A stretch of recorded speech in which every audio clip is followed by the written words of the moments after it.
ज्येष्ठ गौरीची कहाणी। आटपाट नगर होतं. तिथे एक गरीब ब्राह्मण राहत होता. पुढे एके दिवशी काय झालं, भाद्रपद महिना आला. घरासमोर लोकांनी गौऱ्या आणल्या. रस्तोरस्ती बायका दृष्टीस पडू लागल्या. घंटा वाजू लागल्या. हे त्या ब्राह्मणाच्या मुलांनी पाहिलं. मुलं घरी आली. आईला सांगितलं, आई आई आपल्या घरी गौरी आण. आई म्हणाली, बाळांनो, गौर आणून काय करू? तिची पूजा पात्री केली पाहिजे, घावन घातल्याचा नैवेद्य दाखवला पाहिजे आणि आपल्या घरात तर काही नाही. तुम्ही बापाजवळ जा, बाजारातलं सामान आणायला सांगा.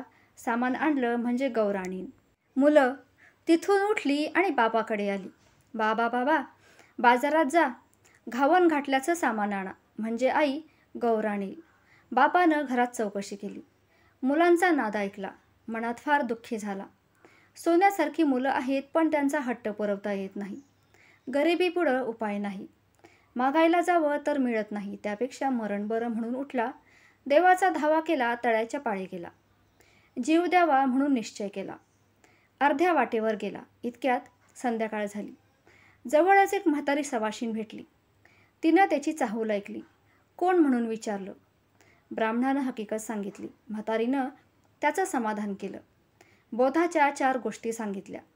ब्राह्मणानं म्हातारीला घरी आणलं. बायकोनं दिवा लावला. चौकशी केली. पाहुण्याबाई कोण आणल्या म्हणून विचारलं. नवऱ्यानं आजी म्हणून सांगितलं. बायको घरात गेली आणि आंबीला करता कण्या पाहू लागली. ते मडकं आपलं कण्यांनी भरलेलं दृष्टीस तिला पडलं. तिला मोठं नवल वाटलं. ही गोष्ट तिनं आपल्या नवऱ्याला सांगितली.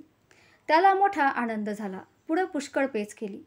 सगळ्यांनी पोटभर खाल्ली. सगळीजण आनंदानं निजली. सकाळ झाली तशी म्हातारीनं ब्राह्मणाला हाक मारली. मुला मुला मला न्हाऊ घालायला सांग म्हणून म्हणाली.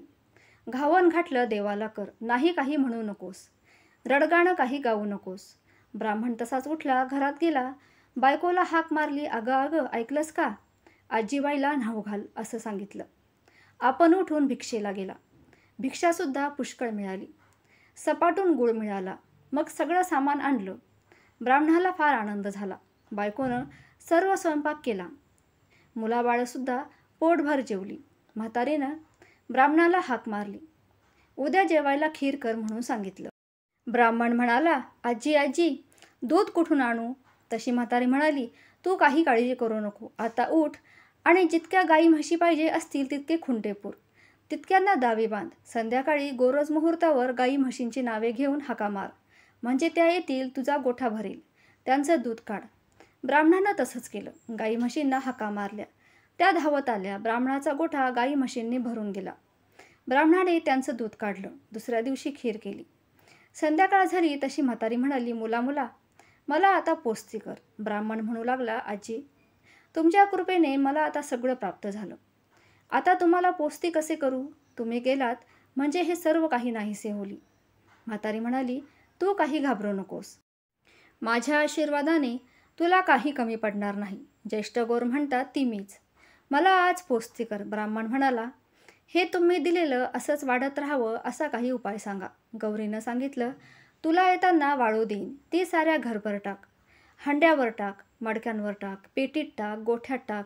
असं केलंस म्हणजे कधी कमी पडणार नाही. ब्राह्मणानं बरं म्हटलं. तिची पूजा केली. गौर आपली प्रसन्न झाली. तिनं आपलं व्रत सांगितलं.